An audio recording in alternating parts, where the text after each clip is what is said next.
Our journey begins on a crisp autumn evening, when my friends and I decided to embark on a camping trip deep in the woods of Alabama. Little did we know, this trip would take an unexpected and terrifying turn. We set up camp in a beautiful, secluded spot surrounded by tall pine trees. The campfire crackled, and our spirits were high. It all felt like the perfect escape from the daily grind. As night fell, a sense of unease washed over us. Strange noises echoed through the forest, and eerie shadows danced around our campfire. We brushed it off as the usual sounds of the wilderness. But as the night wore on, things took a sinister turn. Shadows, not cast by any visible source, began to move through the trees. They seemed to have a mind of their own, lurking just beyond the edge of our campfire's glow. We couldn't shake the feeling that we were being watched. The woods seemed to close in around us, and the once friendly crackling of the campfire became a haunting symphony of fear. Then came the sounds, bizarre, guttural noises that were unlike anything we had ever heard before. They were unnerving, to say the least, and they seemed to be getting closer. With trembling hearts, we decided to investigate. Armed with flashlights and nerves of steel, we ventured into the darkness, determined to uncover the source of these chilling disturbances. What we found defied explanation. Strange symbols etched into tree trunks, odd patterns in the leaves, and a pervasive feeling of dread. We were no longer alone in the woods. In the end, we abandoned our campsite and fled, the fear that had gripped us making our escape feel like a race against an unknown, malevolent force. The fire crackled and hissed, as its warm, dancing glow and flickering flames cast eerie shadows on the surrounding trees. My friends and I were nestled deep within the heart of the dense woods, far from civilization, on a camping trip we had been eagerly awaiting. The night air was crisp, and the stars overhead were brilliantly scattered across the inky canvas of the sky.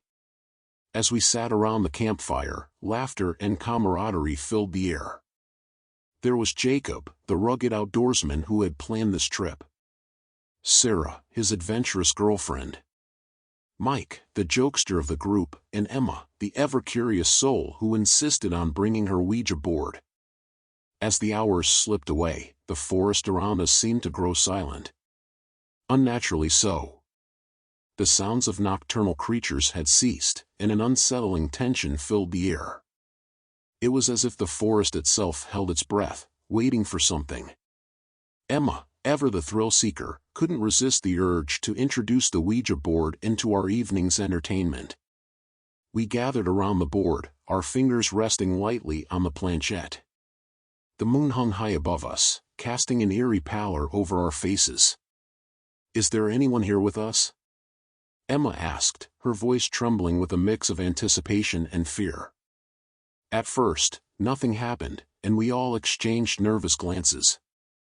Then, with an almost imperceptible force, the planchette began to move.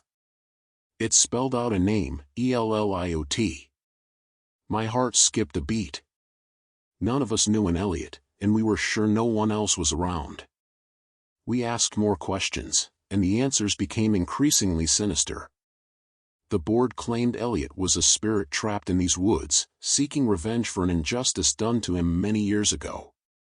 As we continued to communicate with this restless spirit, the forest itself seemed to respond. The fire crackled and sputtered, casting sinister shadows that danced like phantoms among the trees. The wind whispered eerie secrets in our ears, and the trees swayed with an unnatural rhythm. Fear gripped us, and we decided to end the session. We bid farewell to Elliot and placed the Ouija board back in its box. But the sense of unease lingered, like a darkness seeping into our souls. We retired to our tents, but sleep eluded us. The forest outside our flimsy shelters felt alive with malevolence. The trees scratched against the tent fabric like bony fingers, and the night was filled with unsettling whispers. Suddenly, a blood-curdling scream pierced the night. It was Sarah. We scrambled out of our tents, our hearts pounding with dread. In the flickering light of our flashlights, we found Sarah kneeling by the smoldering campfire, her eyes wide with terror. She clutched her throat as if choking. Something grabbed me, she gasped, her voice trembling. We scanned the darkness, our flashlights darting through the trees, but there was nothing there. Mike tried to console her, but a strange, guttural voice echoed through the woods, making our skin crawl. Leave this place, or you'll meet the same fate as Elliot, the voice hissed. Fearful and shaken, we hastily packed up our belongings and fled the campsite, leaving the forest behind. The further we got from that cursed place, the more normal the world seemed.